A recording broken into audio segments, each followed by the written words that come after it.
चंदौली में मनरेगा कार्य के ऑडिट के नाम पर घूसखोरी। रोजगार सेवक ने ऑडिटर्स ने की घूस देने की मांग। घूस का कृत्य कैमरे में कैद। डीडीओ ने जांच के बाद दिया कार्रवाई का आश्वासन।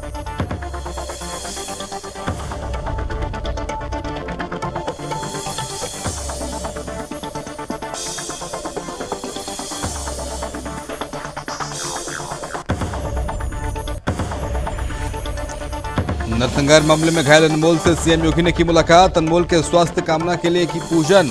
सामाजिक संगठनों ने किया हवन पूजन। संगठनों ने की सुरक्षा और आर्थिक मदद की मांग।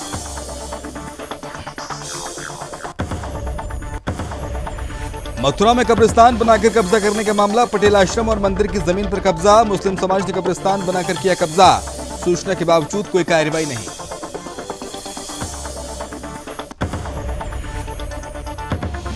$69,000 शिक्षक भर्तियों में संघर्षरत नौजवान। लखनऊ में धरना देने पर मजबूर हुए सैकड़ों अभ्यर्थी। राष्ट्रीय लोकदल पार्टी का पीड़ितों को समर्थन। शीघ्र निस्तारण करे यूपी सरकार। शामली में पूर्व कैबिनेट मंत्री मेला गुगाल का किया उद्घाटन। सरकार की योजनाओं को पहुंचाने का किया काम। योगी और मोदी सरकार की योजनाओं की प्रशंसा की गई।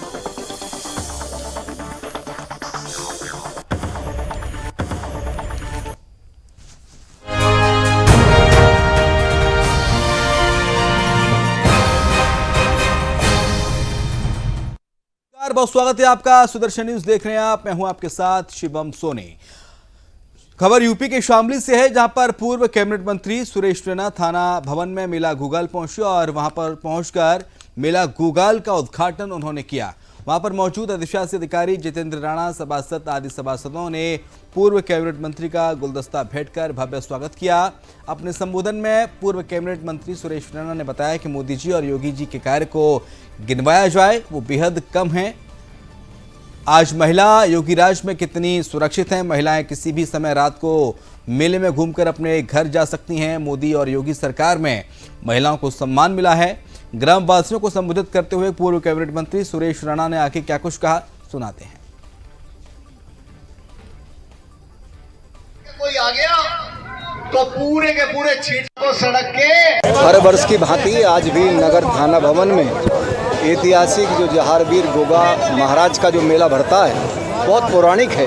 आज उसका उद्घाटन हुआ है और हजारों की संख्या में यहाँ लोग मौजूद हैं और सब आदरणीय श्री नरेंद्र मोदी जी के सुशासन, आदरणीय योगी आदित्यनाथ जी के सुशासन की लगातार तारीफ करते हैं।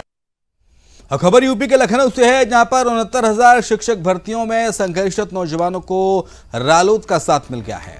लखनऊ के काशीराम धरना स्थल पर धरने के 59वें दिन राष्ट्रीय लोकदल के नगर अध्यक्ष आशीष तिवारी ने पीड़ित अभ्यर्थियों को अपने राष्ट्रीय अध्यक्छ जयंत चौधरी का संदेश दिया और पार्टी का समर्थन देते हुए सरकार को इसके शीघ्र निस्तारण करने की बात कही। दरअसल राजधानी लखनऊ में 59 दिनों से अभ्यर्थी धरने पर बैठे हैं। अभ्यर्थियों का कहना है कि धरना प्रदर्शन करते हुए 60 दिन बीत गए हैं, लेकिन शासन ने अभी तक इस मामले में कोई संज्ञान नहीं लिया है। साथ ही उन्होंने सरकार से मांग की है कि उन्हें जल्द से जल्द नियुक्ति दी जाए।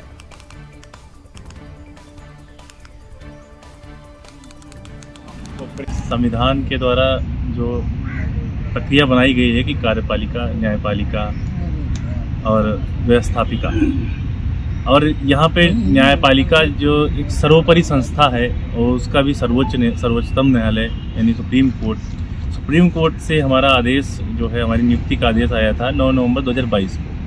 उसके बाद से अभी तक कोई भी प्रक्रिया विभाग के द्वारा, सरकार के द्वारा कोई भी गतिमान नहीं की गई। आज 59वां दिन हो गया है, ना सरकार इसको संज्ञान में लेती, ना सरकार के अधिकारी। हमारा सुप्रीम कोर्ट से ऑर्डर आए 11 माह हो गया है, लेकिन कोई भी संज्ञान में लेने को तैयार नहीं है। बस हमें झूठी तसल्ली और आश्वासन ही दिया जा रहा है। ये लोग जब सुप्रीम कोर्ट का ऑर्डर नहीं की अवहेलना कर सकते हैं तो हम लोग कहाँ फिर जाएं, या फिर अंतर्राष्ट्रीय न्यायालय जाएं, वहाँ पे भी कुछ मैटर्स आउट नहीं हो सकता है। आप ही बताइए कि हमें पिलर टू पिलर क्यों मूव करा रहे हैं, आखिर हमारी फॉल्ट क्या है, हमारी मिस्टेक तो बताएं।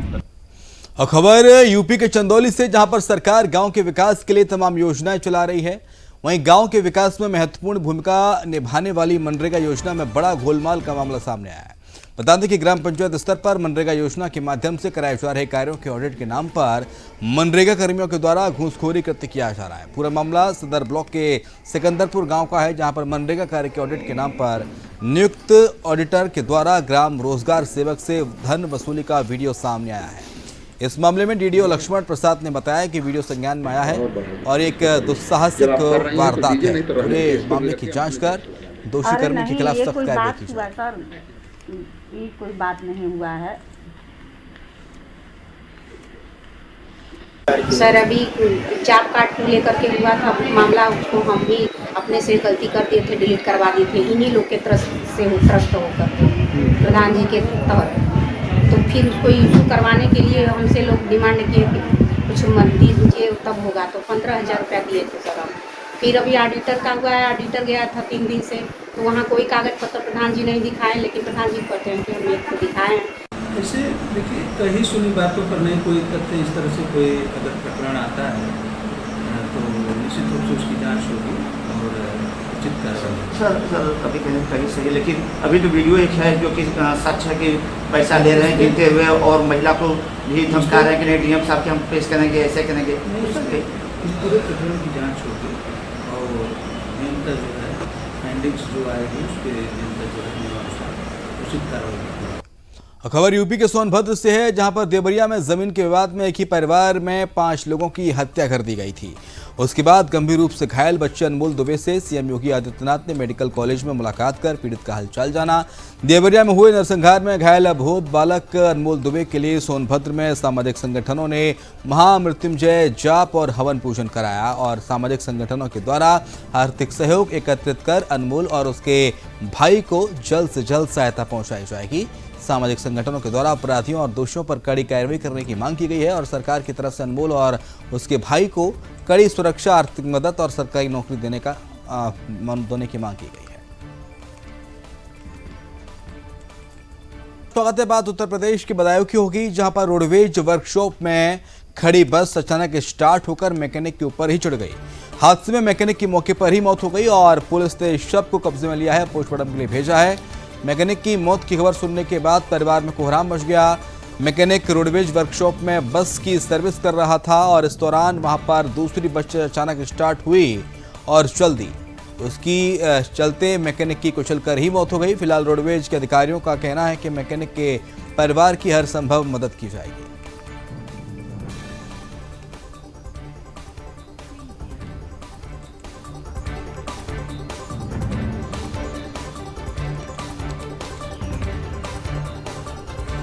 सीधा आपको लिए चलते हैं, दिल्ली के मुख्यमंत्री अरविंद केजरीवाल क्या कुछ कह रहे हैं, सुनाते हैं। होते हैं तो थोड़ी सी खुशी आपकी मैं भी लेने के लिए आ जाता हूँ हर हफ्ते आप लोगों से मिलके। आज 780 लोग जा रहे हैं इस ट्रेन पे और सबसे रामेश्वरम देश के बिल्कुल दक्षिणी छोर पे है। हम लोग उत्तर में बैठे हैं एकदम ऊपर और रामेश्वरम बिल्कुल नीचे है, तो सबसे दूर है रामेश्वरम अपने दिल्ली से। तो सबसे ज़्यादा डिमांड रामेश्वरम की रहती है, रामेश्वरम की ट्रेन की सबसे ज़्यादा डिमांड रहती है। तो अभी तक 22 ट्रेन रामेश्वरम जा चुकी है, लगभग 20-22 हज़ार लोग रामेश्वरम की यात्रा अभी तक कर चुके हैं और बड़ी मुश्किल से नंबर आता है इस वाली ट्रेन का। तो आप सब लोग बड़े सौभाग्यशाली हैं, आपका नंबर इस ट्रेन में आया। और जैसा भी आतिशी जी ने बताया, सबसे ज़्यादा हम देखते हैं महिलाएं जाती हैं। उसका मैं समझता हूँ कारण ये भी है, अपने सामान्य परिवारों में आदमी तो फिर भी इधर उधर घूम लेते हैं काम की वजह से और वजह से, औरतों को बाहर जाने का कभी मौका ही नहीं मिलता। अगर ये सरकार की योजना ना होती तो जितनी माताएं यहाँ बैठी हैं पता नहीं उनको कभी मौका मिलता नहीं मिलता जाने का, और वो भी रामेश्वरम जाने का। बात उत्तर प्रदेश की जालौन की करेंगे, जहां पर कोटरा थाना पुलिस को बड़ी सफलता हाथ लगी है। पुलिस ने 2 गांजा तस्करों को गिरफ्तार किया है। पुलिस अधीक्षक जालौन और अपर पुलिस अधीक्षक के मार्गदर्शन में चलाए जा रहे अपराधियों के विरुद्ध वाहन चोरी, शराब और मादक पदार्थ जैसे अभियान चलाए जा रहे हैं। वहीं अवैध शस्त्र और टप्पेबाजी के खिलाफ ये अभियान चलाए जा रहे हैं। अभियान के चलते मुखबिर की सूचना पर सीकरी व्यासतराहा मोड़ से आरोपी धर्मेंद्र और अनमोल पाल को पुलिस ने गिरफ्तार किया है। पुलिस ने उसके पास से 4 किलो गांजा जब्त किया है। दरअसल झांसी जिले के सीमा से सटे कोटरा में गांजे की तस्करी की सूचना मिलने के बाद इस कार्रवाई को अंजाम दिया गया।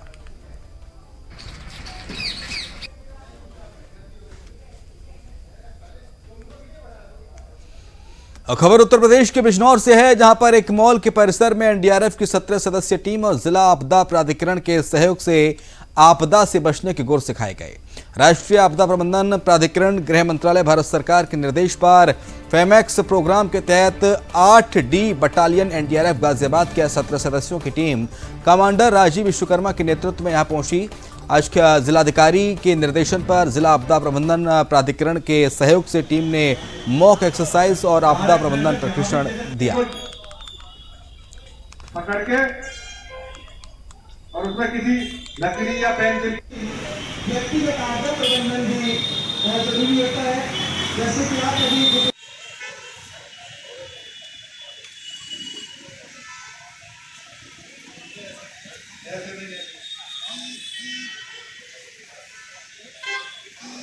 किस प्रकार से घायल अवस्था में जब हमारे शरीर से ब्लीडिंग होता है।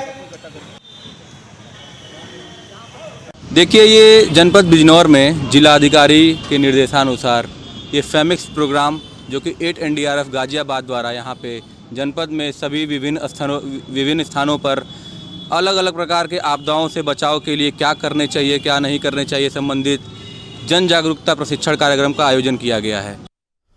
यूपी के मथुरा में गोपीनाथ मंदिर और पटेल आश्रम की जमीन पर मुस्लिम समाज के द्वारा कब्रिस्तान बनाकर कब्जा करने का मामला सामने आया है। आपको बता दें कि थाना शेरगढ़ क्षेत्र में गोपीनाथ मंदिर और पटेल आश्रम की जमीन खसरा संख्या 336V 637 पर मुस्लिम समाज के द्वारा अवैध रूप से कब्रिस्तान बनाकर बाउंड्री कर कब्जा किया गया। इसको लेकर मंदिर के पुजारी ने कहा कि कई बार एसडीएम, तहसीलदार और जिलाधिकारी को ज्ञापन दे चुके हैं, लेकिन इस मामले में अब तक कोई कार्रवाई आगे नहीं की गई है। आगे क्या कुछ कहा, सुनाते हैं। हम शेरगढ़ से आए हैं और शेरगढ़ से इसलिए आए हैं क्योंकि हमारी श्री गोपीनाथ मंदिर की ज़मीन है शेरगढ़ में और उसके पास में कब्रिस्तान की ज़मीन है।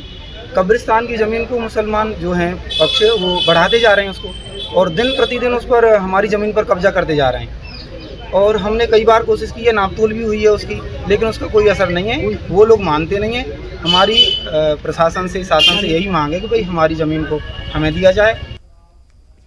उधर राजस्थान के चित्तौड़गढ़ जिले के कपासन उपखंड मुख्यालय के समीप स्थित ग्राम पंचायत में नाली निर्माण को लेकर विवाद देखने को मिला और इस विवाद में 2 पक्षों में झगड़ा हो गया, जिसमें 2 लोग घायल हो गए। यहाँ ठेकेदार पर जिहादी मानसिकता के युवक द्वारा किए गए हमले के बाद कस्बे में माहौल तनावपूर्ण हो गया है।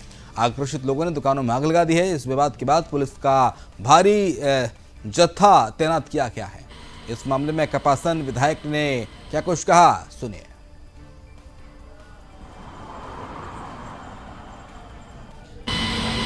राजेश आचार्य शाम को लगभग 8 साढ़े 8 बजे एक मोहल्ले से निकल रहा था, तभी एक मुस्लिम परिवार ने नाली की बात उसको कह करके उसको रोक लिया और वो जब जाने लगा तो पीछे से उनके लड़के ने पावड़ा लेकर के उस पर वार कर दिया और वो उसी समय वहाँ पर घायल हो गया।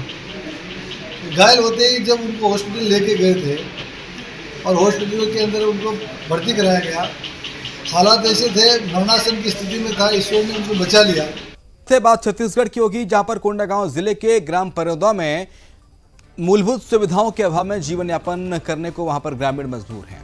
दरअसल परौदा और कोनगुड़ जाने वाले मार्ग के बीच नदी बहती है, जिसमें अब तक पुल का निर्माण नहीं होने से स्कूली विद्यार्थियों को रोजाना उनके परिजन नदी पार कराकर स्कूल पहुंचाते हैं। और इस समस्या के समाधान के लिए ग्रामवासियों ने जनप्रतिनिधियों, प्रशासनिक अधिकारियों को आवेदन दिया है। इसके बावजूद समस्या का समाधान अब तक नहीं हुआ है, जिसके चलते ग्रामीणों में आक्रोश है। जागने के लिए, देखने के लिए कोई नहीं आते हैं, तो भाई आना चाहिए, कम से कम समस्या देखना चाहिए। यहाँ कोई ये सुविधा। उधर मध्य प्रदेश के ग्वालियर में मुरैना जिले के सबलगढ़ विकासखंड में प्राथमिक स्वास्थ्य केंद्र रामपुर कला में पदस्थ डॉक्टर अनूप सिंह यादव की लापरवाही के चलते 7 महीने की बच्ची की जान चली गई। तो वहीं ग्राम पंचायत सलाई के मजरा चंद्रपुरा में रहने वाली कृष्णपाल जाटव की 7 महीने की बेटी को 3-4 दिन से बुखार था। जहां पीड़ित व्यक्ति ने अपनी बेटी का इलाज पहले प्राइवेट डॉक्टर से कराया, लेकिन तबीयत बिगड़ती देख रामपुर कला प्राथमिक स्वास्थ्य केंद्र लाया गया, लेकिन मौजूद प्राथमिक स्वास्थ्य केंद्र के चिकित्सकों ने उपचार करने से मना कर दिया।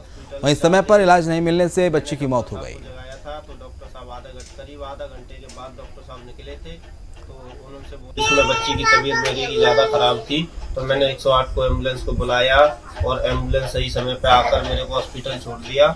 हॉस्पिटल जाते मैंने डॉक्टर साहब को जगाया था, तो डॉक्टर साहब करीब आधा घंटे के बाद डॉक्टर साहब निकले थे, तो उन्होंने बोला मैं डॉक्टर साहब मेरी बच्ची की तबीयत खराब है। तो डॉक्टर साहब ने देख के बोला कि अब तक प्राइवेट में दिखा रहे थे तो वहीं दिखाओ, इतना कह के गेट लगा दिया। और मैं इतने में दौड़ के सिस्टर के पास गया था, तो सिस्टर ने बोला था कि बेटा इसमें हम कोई मदद नहीं कर सकते, जब तक डॉक्टर साहब नहीं कहेंगे तो हम रेफर नहीं करेंगे।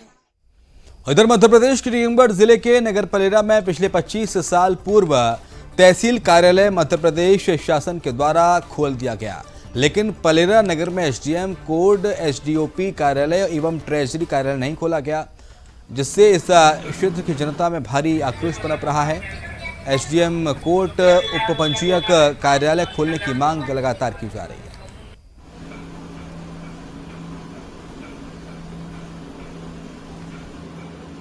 हमारी समस्या ये है कि पलेरा में एसडीओ कोर्ट, एसडीओपी ऑफिस और ट्रेजरी आदि सुविधाएं प्राप्त होना चाहिए, जिससे आम जनता को कहीं न जाना आना पड़े और परेशानी का सामना ना करना पड़े।